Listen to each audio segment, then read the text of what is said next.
Greetings and welcome to A Conversation With. I'm Brandon Webb. Our conversation today is with former UT Dallas Interim President Francis S. Johnson. Originally the Graduate Research Center of the Southwest and founded by TI founders Eric Johnson, Cecil Green, and Eugene McDermott, the organization became the Southwest Center for Advanced Studies in 1967. 2 years later, in 1969, Dr. Johnson became president of the organization, which joined the University of Texas system that same year in 1969, becoming UT Dallas. Dr. Johnson was interim president of UT Dallas through July of 1971, when Bryce Jordan became the first president of UT Dallas. The university is celebrating its 40th anniversary. Thanks for being here, Dr. Johnson. Pleasure to be here, and astounding to see the beautiful campus that's emerging.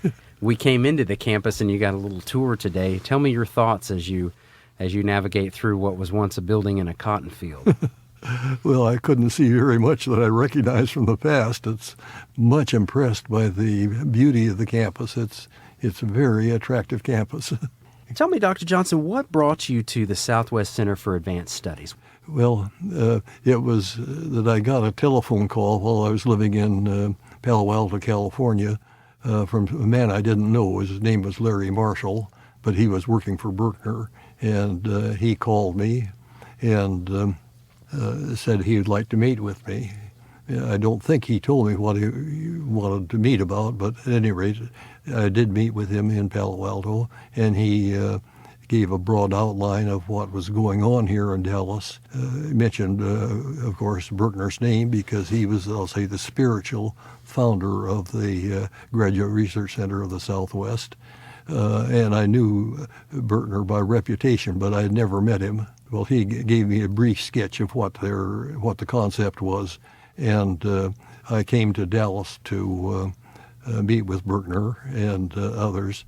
A week or two later, things moved very fast, and so I met Berkner at that time, heard his concept. I was impressed by his, I'll say, lofty vision. Very quickly committed myself to joining the organization, bought a house here in Dallas, and quit my job at Lockheed, where I was manager of space physics for the Missiles and Space Company.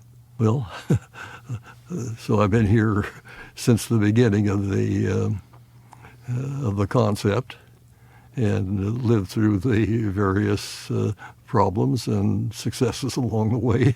It was the nobility, I would say, of Berkner's concept. I was impressed with it as being a worthy effort. Without Berkner, I'm sure I wouldn't have considered it. I did know Cecil Green before that. I had met him, and knowing of him and his activities as well as Berkner's, that's what persuaded me to join. Now, you presided over the organization and steered it through an extremely important transition from a center to a public university. Yes. How did that come about?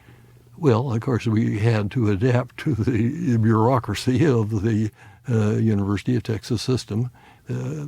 Having no experience or along that line, there were rough spots along the way, but on the whole, we had good support from the chancellor's office.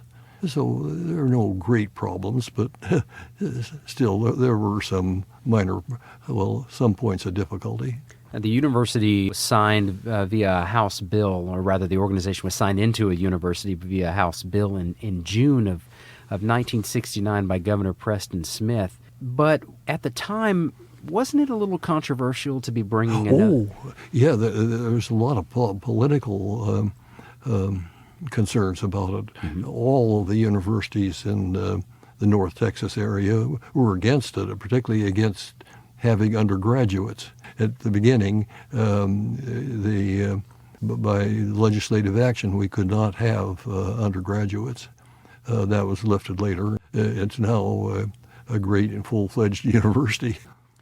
You mentioned that you bought your home in 1962 and were starting a new a new job in a new place that wasn't yet established. And then just a few short years later, you are interim president of the newest public university in the UT system. Could you have envisioned that things would happen that quickly? No, I had no idea, of course, when I came here. That, in fact, I might not even have come, say, if Berkner had died a few years earlier.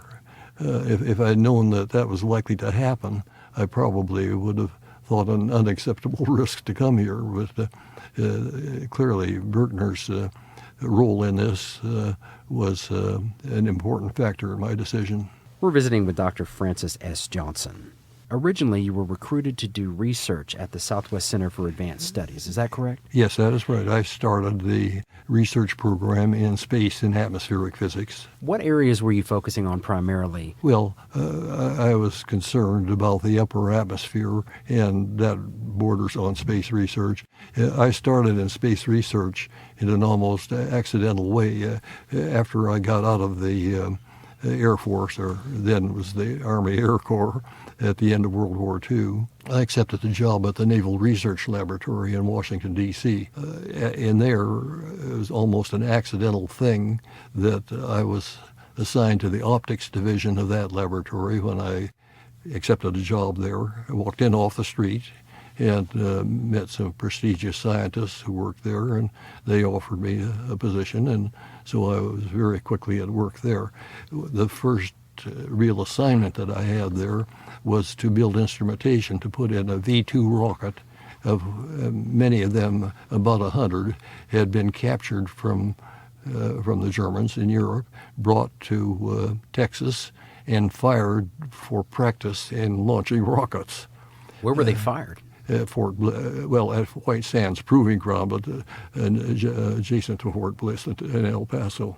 And along with the rockets came the engineering crew. Von Braun and many of his associates were also there. The rockets were fired under contract to the Army by General Electric Company. They had the contract to fire these rockets and learn how they worked. And approximately what year was this? This was in 1946. Tell me your thoughts on transitioning from pure researcher to now administrator. How did you find that the transition went for you? Well, it was the matter of accommodating to an unknown bureaucracy, and so there were some rough spots here and there, but there's nothing overwhelming by any means. When you look back on your time here in administration and leadership as interim president, what are some of the things that you're most proud of? Well, preserving the institution, because I don't know whether the institution could have survived without some leadership in this. And the other part of it was the matter of financing. Of course, that was at the heart of it. It was proving more costly than private philanthropy could support. On the other hand, the effort that I brought here, the space and atmospheric physics, we were fortunate in being able to get government support for that. So the program that I headed here in those first years was the least expensive of the programs that they aspired to establish.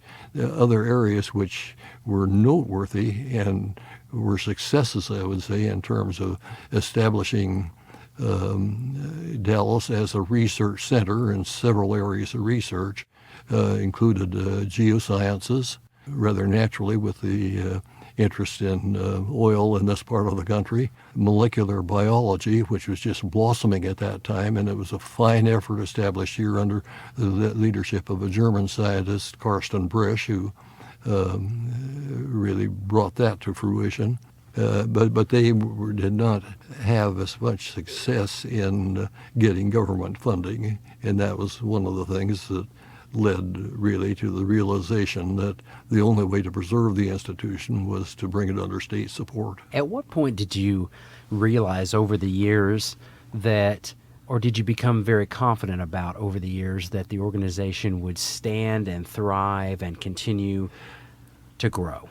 Well, I guess you would say it was when the decision was made and the battle was fought and won to bring this into the UT system. That is, prior to that, the future of the institution was precarious. You mentioned that up until about 20 years ago that you maintained an office here on campus. Do you mind sharing with us how old you are, Dr. Johnson? Yeah, I'm 91 years old. 91 years old.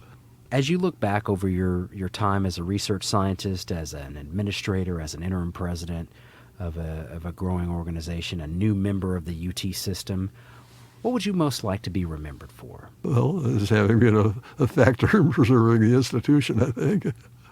Mm-hmm. A source of great pride to you, it's obvious Yes, to it this is very indeed, day. and it is, yes. Now, as you look at the campus today, we took a little tour around campus earlier, and as the university continues to make bold strides toward Tier 1 status, top research university status, what do you think about the evolution of UT Dallas over the years? It's going forward, I would say, at an amazing rate. I was surprised to find the student body is as large as it is now. I hadn't anticipated that. It was something I never really thought much about. Well, it truly has been a pleasure, Dr. Johnson. I'm so thankful that you came today, and we so appreciate the opportunity to sit down with you and your lovely wife and visit. Well, thank you. Thank you so much. This has been a conversation with former interim president Dr. Frank Johnson, brought to you by the University of Texas at Dallas and the Office of Communications. To find out more about the university or any of our special guests, visit us on the web at utdallas.edu. UT Dallas, creating the future since 1969. Until the next conversation with, I'm Brandon Webb. Be well.